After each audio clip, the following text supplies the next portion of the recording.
Doctor صاحب میرے پاس لفظ نہیں ہے. ڈاکٹر شادیہ چیمہ نے، ڈاکٹر عابد صاحب نے بات کی، ڈاکٹر صاحبہ نے جو بات کی ہے، یقین کریں سوچتے ہوئے بھی کلیجہ منہ کو آتا ہے ایک کیفیت. لیکن میں ایک مقدمہ رکھنا چاہتا ہوں.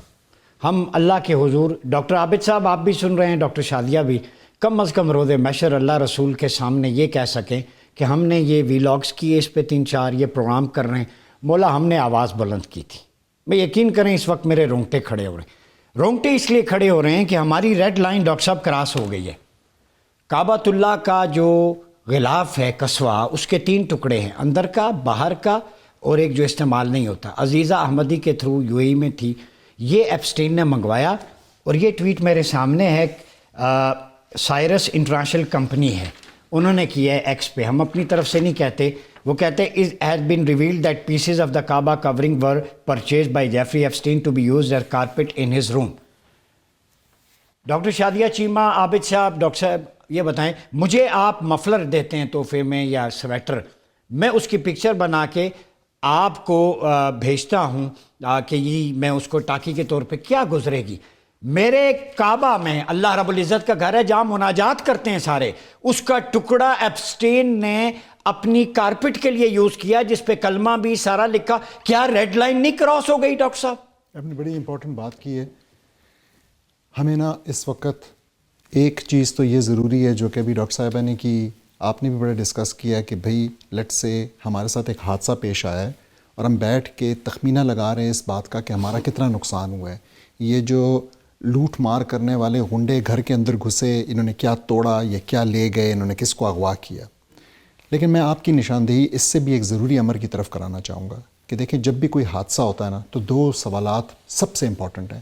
ایک کہ یہ کیوں ہوا، اس میں کس کی غفلت تھی، اور دوسرا ہمیں کیا کرنے کی ضرورت ہے کہ ہمارے ساتھ دوبارہ ایسا نہ ہو سکے. ہو کیا جا رہا ہے، ابھی کچھ فائلز باقی ہیں، بہت سارا ڈیٹا. یہ اس ٹائم وائرل کرنے کا مقصد کیا تھا؟ دیکھیں اس ٹائم پہ دنیا ایک خاص قسم کے حالات سے گزر رہی ہے. ہم جانتے ہیں کہ تقریباً 2 سال یہ ویسٹ کا سارا نظام کس برے طریقے سے ایکسپوز ہوا غزہ کے اندر. پھر ہم جانتے ہیں کہ کس طریقے سے امریکہ نے اب ایک نئے ورلڈ آرڈر کا آغاز کیا ہے جس میں کہ وہ تنہا اور طاقت کے بل بوتے پہ چلنا چاہ رہا ہے، جس میں اس نے ایک لحاظ سے اپنے پرانے ایلائے یورپ کو بھی ڈچ کر دیا ہے. یونیلیٹرلزم کے اوپر وہ آ گیا ہے، بائی لیٹرل تعلقات نہ کہ ریجنل یا انٹرنیشنل. جو اس نے ایک نظام کھڑا کیا تھا 40-50 سال کا، اس سارے کو جو ہے نا وہ ختم کرنے پہ آیا ہوا ہے. تو اس سب میں آپ کے لیے اس قسم کی آپ کہہ لیں ڈسٹریکشنز جو کہ میڈیا کی اس کو کیچ کر لیں. آگے ایران کے ساتھ جو ہے نا ہم نہیں جانتے کہ حملہ ہوگا یا ڈیل ہوگی یا وہ مذاکرات کہاں پہ جائیں گے.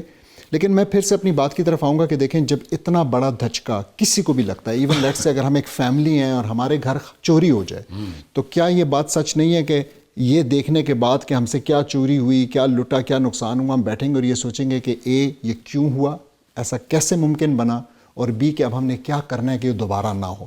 تو میں چاہتا ہوں کہ ان 2 سوالوں کے اوپر زیادہ فوکس ہو. قصوہ کے آگے تو ریڈ لائن کراس ہو گئی ہے. ساری ریڈ لائنز کراس ہیں، اور یہ ریڈ لائنز پہلی بار نہیں کراس ہوئی. یہ ریڈ لائنز ہم جانتے ہیں ہماری آنکھوں کے سامنے، یہ عراق میں کراس ہوئی، افغانستان میں کراس ہوئی، یہ ابو غریب میں کراس ہوئی، بگرام میں کراس ہوئی، ابھی غزہ کے اندر 2 سال لائیو سٹریمڈ جینوسائیڈ کراس ہوتی رہی. کوئی طریقہ انہوں نے نہیں چھوڑا. ہم جانتے ہیں وہاں پہ بھی انہوں نے جو ہے نا مردوں کو بھی آبجیکٹس کے ذریعے ریپ کا نشانہ بنایا. ہم نے سب چیزیں یہاں پہ پروگرامز کے اندر ڈسکس بھی کی ہیں. ان کے ثبوت اور شواہد ان کے اپنے لوگوں نے، ان کی اپنی لیفٹیننٹ میجر جنرل خاتون ان کی پارلیمنٹ نے استقبال کیا ان اسرائیلی فوجیوں کا جو ریپ میں انوالو. ایگزیکٹلی. تو میں کون سی ریڈ لائن رہ گئی؟ اصل جو بات ہے وہ یہ ہے کہ دیکھیں ہمارے ساتھ یہ کیوں ہو رہا ہے. ہمارے ساتھ یہ اس لیے ہو رہا ہے کہ دنیا میں 2 کیمپ ہیں. ایک شیطان کا کیمپ ہے جو کہ کہتا ہے کہ ہم خود اپنے مولا ہیں، ہم اپنے احوا کے مطابق زندگی کے فیصلے کریں گے، دنیا کے فیصلے کریں گے. ایک رحمان کا کیمپ ہے. اور دوسرا کیمپ وہ ہے جو کہ کہتا ہے کہ نہیں، ان الحکم الا للہ. ٹھیک ہے، اب بات یہ ہے کہ وہ کیمپ کدھر ہے، وہ کیمپ کیوں بٹا ہوا ہے، وہ کیمپ کیوں ڈسکشنز میں لگا ہے. للہ ملک السماوات والارض. ایگزیکٹلی.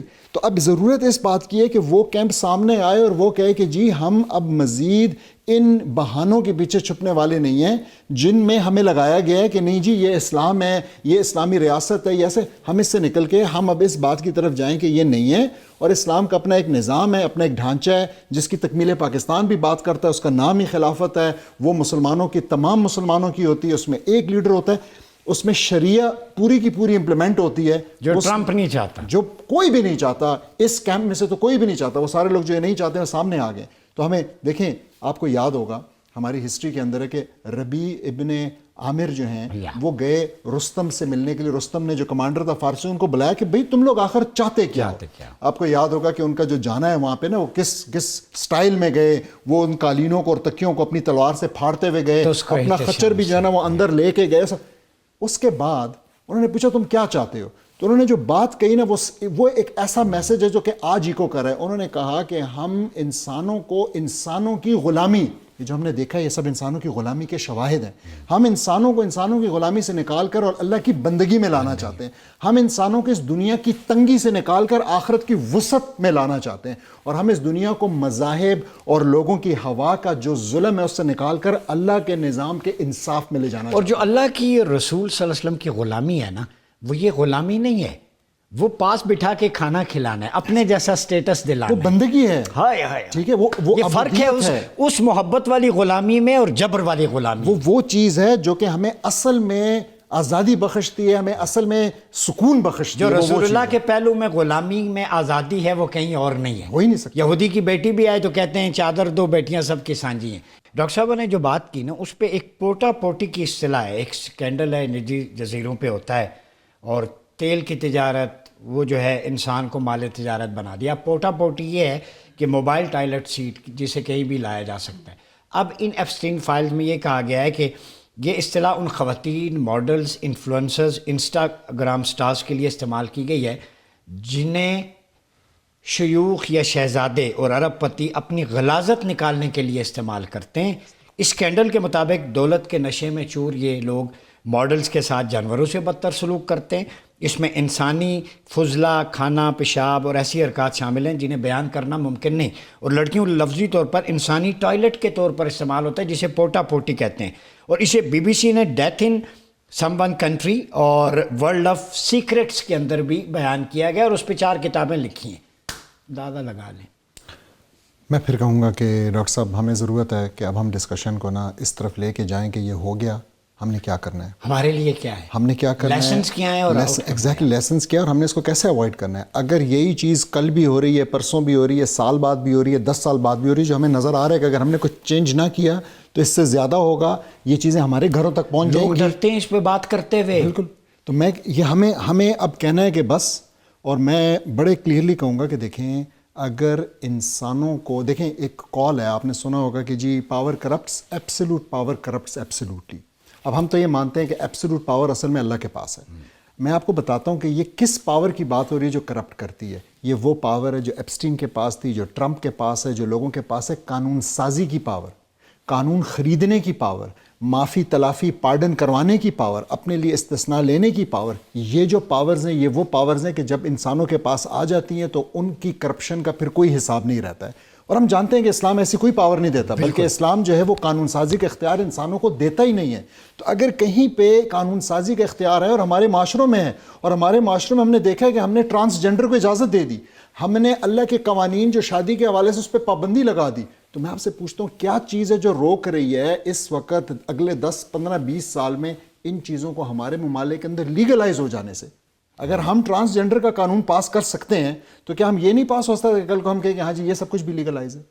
ڈاکٹر صاحبہ آپ بتائیے, مسلمانوں کے لیے اب کیا لیسن ہے, فیوچرسٹک اپروچ کیا کرنی چاہیے اس سب ہونے کے بعد؟ دیکھیں, ہمارا سب سے بڑا یہ ہے کہ ہمیں اپنی تہذیب, اپنے مذہب کو بہت مضبوطی سے تھامنا ہے, اور اپنے بچوں کو یہ سمجھانا ہے اچھے اور برے کا فرق, اور یہ بتانا ہے کہ یہ جو نظم اور ترتیب ہے, جو آرڈر ہے, یہ دباؤ یا یہ آپ کو دبانے کی چیز نہیں ہے, یہ آپ کو زندگی سکھانے کا, زندگی کا جو ہے وہ سلیقہ دیتا ہے. جیسے اسپائنوزا نے کہا کہ آپ کی فری ول جو ہے وہ کوئی کویسچن نہیں کر رہا, لیکن آپ کی فری ول کے اندر اگر کوئی لاجیکل جسٹیفیکیشن نہیں اور آپ کی فری ول جو ہے پوری دنیا کے نظام کو خراب کر رہی ہے, تو وہ فری ول نہیں ہے, وہ آپ کی ڈیزائر ہے. ہمیں ٹھیک ہو گیا کا فرق پتہ. ڈاکٹر بصیر کا ایسا ون لائنر. بس ون لائنر میں کہوں گا, سورہ ابراہیم میں اللہ سبحانہ تعالیٰ فرماتے ہیں کہ آپ یہ خیال نہ کریں کہ اللہ سبحانہ تعالیٰ غافل ہے ان کی حرکتوں سے،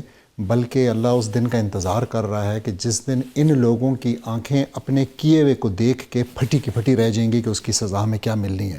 تو ہمارے لیے یہ حوصلہ بھی ہے، لیکن ہمیں یہ سمجھنا ہے کہ ہم سے پوچھا جائے گا، ہم جو ہیں ذمہ دار ہیں، ہم مکلف ہیں، ہمیں اپنا حصہ ڈالنا ہے، اور وہ حصہ ہم یہی ڈال سکتے ہیں کہ ہم اس نظام کو اسٹیبلش کرنے کے لیے اپنا کام کریں جو کہ ان مسائل کا حل ہے۔ بہت شکریہ ڈاکٹر عبدالبصیر کائی صاحب۔